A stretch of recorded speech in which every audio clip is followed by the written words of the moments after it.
ACL ligament हमारे घुटने का एक बहुत ज़रूरी लिगामेंट होता है, जिसके टूटने से हमें चलने में दिक्कत आती है, सीढ़ियाँ चढ़ने उतरने में दिक्कत आती है, हमारे घुटने से हमारा कॉन्फिडेंस लेवल कम हो जाता है। एसीएल लिगामेंट के टूटने को एसीएल टियर कहते हैं और इसके ऑपरेशन को एसीएल रिकंस्ट्रक्शन कहते हैं।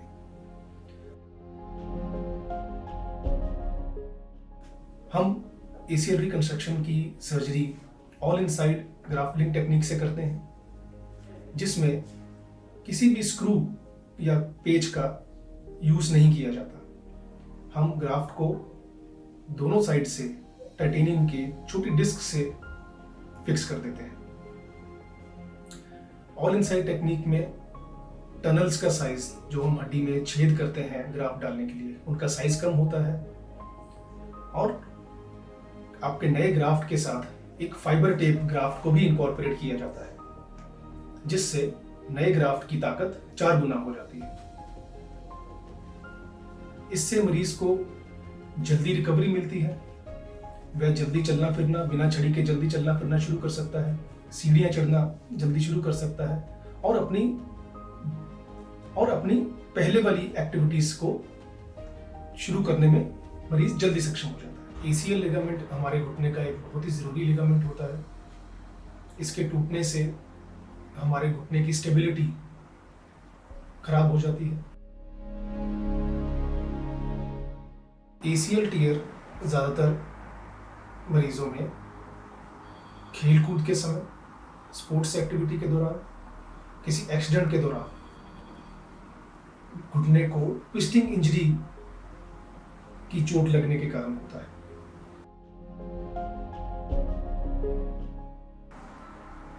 एसीएल टियर के लक्षण होते हैं घुटने में दर्द रहना, घुटने में सोजिश आ जाना, सीढ़ी चढ़ते समय, सीढ़ी उतरते समय घुटने में इंस्टेबिलिटी की फीलिंग आना, अपने घुटने पे कॉन्फिडेंस ना आना और तेज चलने या भागने दौड़ने में दिक्कत आने के कुछ लक्षण होते हैं। एसीएल टियर के कुछ किस्म होते हैं, पार्शियल एसीएल टियर या total ACL tear, complete ACL tier.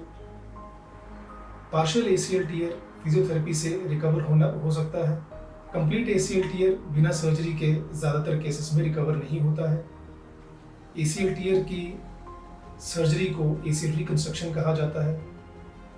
ACL reconstruction में हम मरीज के लिगामेंट्स में से ही निकाल कर एक नया ग्राफ्ट बनाते हैं और उसको नॉर्मल एसीएल ग्राफ्ट की जगह पर फिक्स कर देते हैं।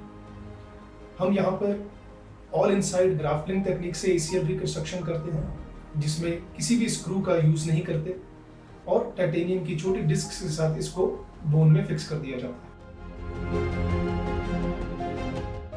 ज्यादातर मरीज एसीएल रिकंस्ट्रक्शन के बाद वापस अपने स्पोर्ट्स एक्टिविटी को शुरू कर सकते हैं, लेकिन अपने डॉक्टर के सलाह के मुताबिक।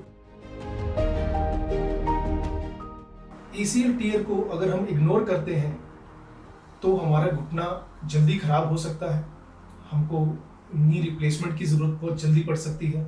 हमारे बाकी लिगामेंट्स जो घुटने के अंदर होते हैं वो एट रिस्क होते हैं, उनमें चोट लगने की संभावना ज़्यादा होती है। एसीएल टियर के डायग्नोसिस के बाद इसकी सर्जरी जितना जल्दी हो सके उतनी जल्दी करवानी चाहिए, ताकि बाकी लिगामेंट्स को कोई डैमेज ना हो। एसीएल रिकंस्ट्रक्शन के तुरंत बाद स्पोर्ट्स एक्टिविटी को रिस्ट्रिक्ट कर दिया जाता है। जैसे जैसे रिकवरी होती है, जैसे जैसे हमारे घुटने के ऊपर कॉन्फिडेंस वापस आता है, जैसे जैसे ग्राफ्ट अच्छी तरह फिक्स होता है, स्पोर्ट्स एक्टिविटी को फिर से हम शुरू कर सकते हैं। एसीएल रिकंस्ट्रक्शन के बाद स्पोर्ट्स एक्टिविटी कुछ महीनों के बाद ही शुरू करने की सलाह दी जाती है। एसीएल ग्राफ्ट में फाइबर टेप के इनकॉर्पोरेशन से नए एसीएल ग्राफ्ट की ताकत 4 गुना हो जाती है, जिससे रिकवरी में मदद मिलती है। एसीएल टियर ज्यादातर एक्सीडेंट के दौरान या खेल कूद के दौरान, जैसे कि कबड्डी, फुटबॉल में गिरने के कारण, ट्विस्टिंग इंजरी के कारण होता है। एसीएल लिगामेंट के टूटने से हमारे घुटने के बाकी लिगामेंट्स भी एट रिस्क होते हैं। एसीएल लिगामेंट टूटने से हमें चलने में दिक्कत आ सकती है, सीढ़ियाँ चढ़ने उतरने में दिक्कत आ सकती है। मैं सबको यही सलाह देना चाहूँगा कि अपने घुटने की तकलीफ को, घुटने के दर्द को अनदेखा ना करें अपने डॉक्टर से मिलें, एक सिंपल एक्सरे या एक सिंपल एमआरआई से एक डायग्नोसिस कंफर्म करें और एक्सरे स्टेजिंग के मुताबिक अपना इलाज जल्द से जल्द करवाएं।